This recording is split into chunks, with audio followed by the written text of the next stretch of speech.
We're talking leadership. Just finished a terrific forum at the Commerce and Industry Association.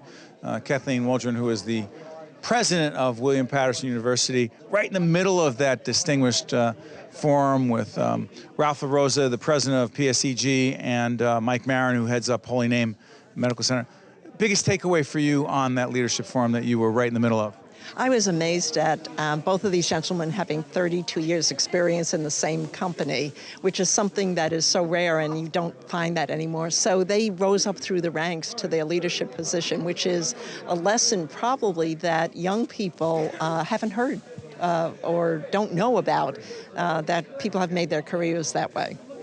What's interesting for you, you had a career before you entered academia, a very successful career in the corporate America in banking, right?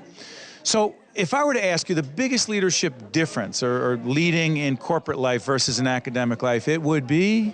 It would be that corporate life is much more hierarchical and university life is consensus and shared governance with the faculty, which is a unique concept of American universities, which makes them great.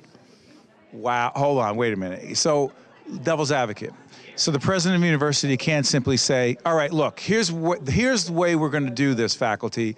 We're going to do A, B, and C, and the faculty says, okay, Madam President, we're on board. Doesn't happen that way?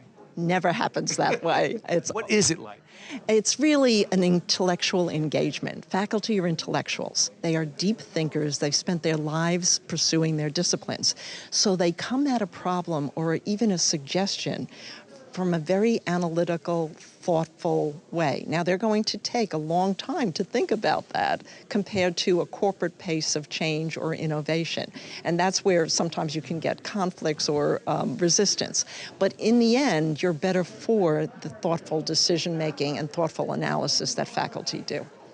But is there a part of you, knowing how quickly things are changing around us, knowing the need to adapt to these situations and to be ahead of the curve, if you will, and also the competition that you face, that you say, hey, wait a minute, look, I know we need to have a discussion, I know we need to have a lot of discussion, but come on, we've got to move faster.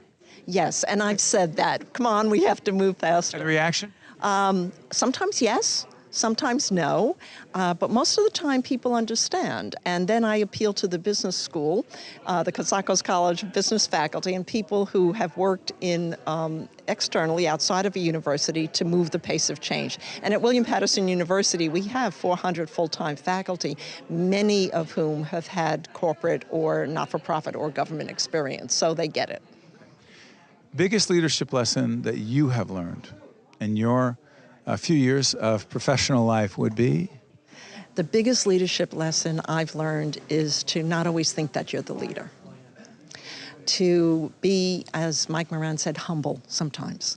That you're not expected to know all the answers. You're expected to lead in crisis. You're expected to get people behind you. And if you don't articulate a vision, and if you don't have integrity, day to day, month to month, people will not follow your vision, will not follow your leadership. But there's an interesting balance here. I often think about this. My own questioning about my own leadership style. I'm sure others who are watching right now as leaders, you ask this, what is the balance between showing that confidence? You know, I do have a sense of where we need to go, but at the same time, the humility and the vulnerability to communicate, hey, wait a minute, I'm not that sure. Mm-hmm. I think people get nervous when you say, I'm not that sure. And it doesn't mean that a leadership or a vision can't do a course correction or a change. In higher education today, there are a lot of external pressures on universities that didn't exist 10 years ago or even 5 years ago, and we must be very mindful of those. College affordability is one of them. College affordability is driving a lot of decision-making at universities around the country, but it's also a challenge to talk to government leaders about the necessity for investment in higher education as a benefit to society overall.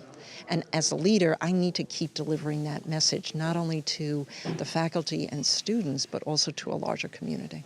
It's often said that great leaders understand the need to tell those around them things that they really don't want to hear.